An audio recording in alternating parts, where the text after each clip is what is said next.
Quand le Français Bernard Beguin, un des favoris de l'épreuve, a abandonné après la première nuit, alors qu'il était en tête, c'est Jean-Louis Dumont et Robert Rorif sur Porsche qui se sont installés au commandement.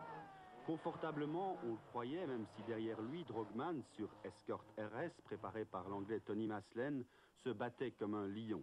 Robert Drogmans et Alain Géron, qui en étaient à leur première participation en rallye international cette saison. Drogmans, qui n'était ni à Spa ni à Dinan, fait partie de cette jeune génération qui s'affirme de plus en plus avec Duet, Ergots ou Sneyers.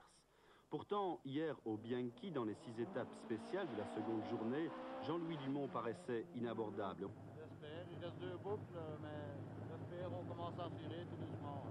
Oui, alors, qui va être l'adversaire le plus coriace à votre avis? C'est Drogman, c'est Non. Non, Radistic Mogueloc. Impossible. Dumont est le plus fort. Ouais. Plus vite. Plus vite. Et la nuit est venue, déposant un brouillard de plus en plus dense. En même temps qu'il descendait sur Beaumont, l'avance de Jean-Louis Dumont allait fondre. Mais à l'arrivée, Dumont-Rorif était convaincu de leur victoire, tandis que Drogmans-Géron ne croyait pas à la leur.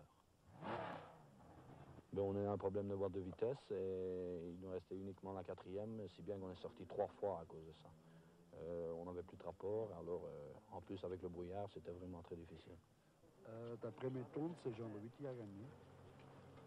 Oui, d'après un autre aussi, on ne sait pas. On dit qu'il y a une étape de supprimée, celle de Ranly. Ah, ça, on ne sait pas. Et dans ce cas-là, alors, Jean-Louis? Il faut voir, on ne sait pas dire. Il faut qu'on contrôle tous les calculs, il n'y a rien à faire. Il faut voir, le collège des commissaires a vu, il a décidé dans le même temps de supprimer 3 étapes spéciales, ce qui a bouleversé tous les calculs, mais ce qui confirme la victoire de Robert Drogmans et d'Alain Géron. Ils avaient gagné le critérium Lucien Bianchi. 4 secondes, 4 petites secondes qui font encore tic-tac dans la tête de Jean-Louis Dumont.